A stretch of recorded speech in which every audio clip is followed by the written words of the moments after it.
አብዛኞቻችን የኮምፒውተር ሳይንስ ተማሪዎች የምንሸወድበት አንድ ትልቁ ውሸት አለ። እኔም በዚሁ ተሸውጃለሁ። ክላስ ገብተን ፈተናችንን አልፈን መጨረሻ ላይ ዲግሪያችንን ስንቀበል በቃ አሪፍ አፕሊኬሽኖችን ለመስራትና ምርጥ ደሞዝ የሚያስገኙ አሁን ላይ በጣም ተፈላጊ የሚባሉ የቴክኖሎጂ ስራዎችን ለማግኘት ሙሉ በሙሉ ዝግጁ ነን ብለን እናስባለን። ግን እውነታው ሌላ ነው። ተመረቃችሁ ከወጣችሁ በኋላ እውነተኛ የስራ ማስታወቂያዎችን ስታዩ ወይም የመጀመሪያውን አፕሊኬሽናችሁን ለመስራት ስትሞክሩ ምንም እንደማታውቁ ትረዳላችሁ።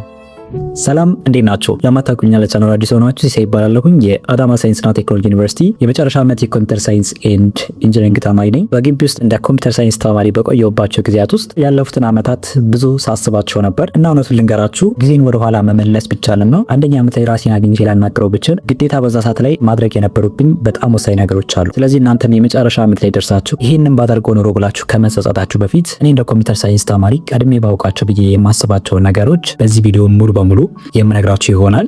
ወራዶች ነለት ወደ ኮምፒውተር ሳይንስ ዲፓርትመንት ስትገቡ በጣም የሚገርማችሁ ነገር ምንድነው? የዩኒቨርሲቲ ዲግሪያችሁ እንደ ኮምፒውተር ሳይንስ ተማሪ ሞደርን ሶፍትዌር እንዴት እንደሚሰራ ሊያስተምራችሁ የተነደፈ አይደለም። ይሄንን በተደጋጋሚ በተለያዩ ቪዲዮዎች እነግራችኋለሁ። ምናልባትም ይሄንን ስነግራችሁ ሊገርማችሁ ይችላል። ኮምፒውተር ሳይንስ እየተማራችሁ እንዴት ሞደርን ዌብ አፕ መስራት አያስተምሩንም ትሉ ይሆናል እና አብዛኞቹ ሰዎች ላይ የሚሳሳቱት አንድ ነገር ነው። እኔ አሁን ያለሁበት የአስት ዩኒቨርሲቲ ቢሆን አሜሪካ ያለውም ኮምፒውተር ሳይንስ የሚያስተምረው የኤምአይቲ የኮምፒውተር ሳይንስ ካሪኩለም የኮምፒውተር ሳይንስ ጽንሰ ሀሳቦችን መሰረታዊ ነገሮች እንዲያስተምሩ እንጂ የሶፍትዌር ዲቨሎፕመንት ፕሮፌሽንን እንዲያስተምሩ አይደለም እና ይህንን እውነታ መቀበል አለባችሁ። እርግጥ ነው በክላስ ውስጥ C++፣ ጃቫ፣ ዳታ ስትራክቸር እና እነዚህ ያልኳቸውና ሌሎች የተለያዩ የኮምፒውተር ሳይንስ ኮርሶች ቲዮሪ የበዙበት ኮርሶች ያሉበትና እውነቱን ለመናገር ደግሞ የምትማሯቸው ኮርሶች አሰልቺ ሊሆኑ ይችላሉ እና ይሄንን በቀላሉ ስነግራችሁ ዩኒቨርሲቲ ውስጥ የኮምፒውተር ሳይንስ ዲፓርትመንት ስትማሩ ለእናንተ የሚሰጠው የኮምፒውተር ሳይንስ ትምህርት መሰረታዊ የኮምፒውተር ሳይንስ እውቀቶችን ነው እና በአጠቃላይ ኮምፒውተር እንዴት እንደሚያስብ ነው የሚያስተምሯችሁ። ግን ወደ እውነተኛው የኢንዱስትሪው ዓለም ስትወጡስ ይሄ ቲዮሪ ነገር ተቀባይነት አለው?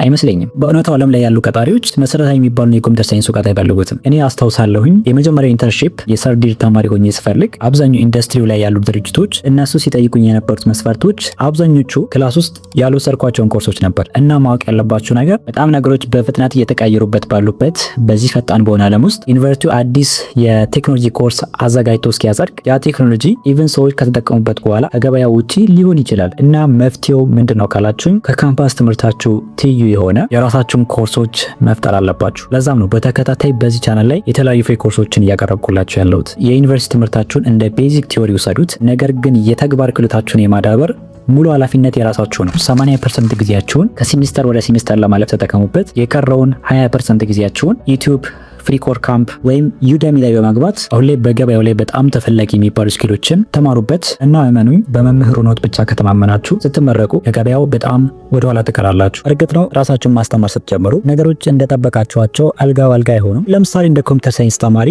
ሶፍትዌሮችን ዲቨሎፕ ለማድረግ ራሳችሁን ማስተማር ብትፈልጉ እንደ ሶፍትዌር ኢንጂነር ማወቅ ያለባችሁ ነገር 10% ኮድ መጻፍ ሲሆን 90% ግን ቅድም የጻፋችሁትን ኮድ ኢረር መፈለግ ነው እና እንደ ሶፍትዌር ዲቨሎፐር ለዚህ ለሚያጋጥማችሁ ችግራችሁ 3 ፒዎችን መጠቀም ይችላል።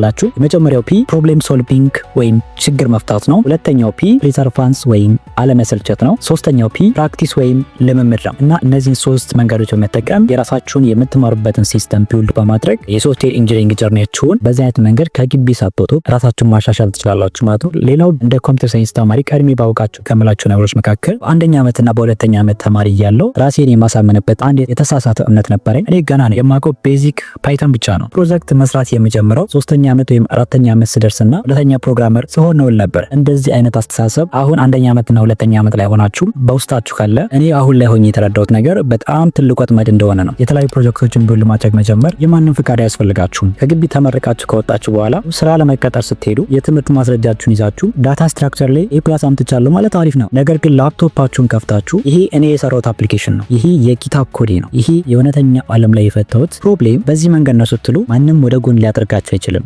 ስለዚህ ፖርትፎሊያችሁን አንደኛ ዓመት ላይ መስራት ጀምሩ። ከየት ሊጀምር ብላችሁ እያዘባችሁ ከሆነ ደግሞ አንድ ሚስጥር ልንገራችሁ። ለምሳሌ እዚህ አስቱ ውስጥ የካፌ ሜኑ ምን እንደሆነ ለተማሪዎች የሚነግር ቀላል የቴሌግራም ቦት ልትሰሩ ትችላላችሁ እና ዋናው ቁም ነገር ምንድነው? አንድን ሀሳብ ወደ ኮድ ቀይራችሁ ሰዎች እንዲጠቀሙበት ማድረግ መቻላችሁን ማሳየት ነው። ስለዚህ የምትሰሩትን ነገሮች ሁሉ ጊታብ ላይ አስቀምጡት እና በየጊዜያቱ የምታስቀምጧቸው ነገሮች ነገ ላይ እንደ ፖርትፎሊያችሁ የምትጠቀሙት ይሆናል። በመጨረሻም አውቄ ቢሆን ኖሮ የምለው ነገር የኮምፒውተር ሳይንስ ዲግሪ ማለት የግድ ኮድ ብቻ የሚጽፍ የሶፍትዌር ኢንጂነር መሆን አለባችሁ ማለት እንዳልሆነ ነው። የኮምፒውተር ሳይንስ ዲፓርትመንት ስትቀላቀሉ አብዛኛው ተማሪ ስኬትን የሚለካው ምርጥ የባክኤንድ ወይም የፍሮንቲንድ ዲቨሎፐር በመሆን ብቻ ነው። እኔም መጀመሪያ ላይ እንደዛ አስብ ነበር፣ ግን የራሴን እውነተኛ ልምድ ላካፍላችሁ። አስቱ ውስጥ የሲኤስሲ ዲፓርትመንትን ጆይን ካደረግኩበት ጊዜ ጀምሮ አሁን የመጨረሻ ዓመት ተማሪ እስከሆንኩበት ጊዜ ድረስ የዩኒቨርሲቲ ትምህርቴን እየተማርኩ፣ በሌላ በኩል ደግሞ ሙሉ በሙሉ የተለየ መንገድ ስሞክር ነበር። ራሴን በራሴ በዩቲዩብ ላይ እና በተለያዩ ፔድ ኦንላይን ኮርሶች የተለያዩ ስኪሎችን ራሴን ሳስተምር ቆይቻለሁ። ከዛም አልፎ አሁን ላይ እየሰራሁበት ያለሁትን የዩቲዩብ አውቶሜሽን ስራዎችን ጀመርኩ። እንዲሁም አፕወርክ ላይ የዩቲዩብ ታምኔሎችን በመስራትና ቪዲዮዎችን ኤዲት በማድረግ ፍሪላንስ እያደረግኩኝ ይገኛለሁ። እና ይሄንን ለምንድ ነው የምነግራችሁ? እንደ ኮምፒውተር ሳይንስ ተማሪ የኮምፒውተር ሳይንስ ዲፓርትመንት ስትማሩ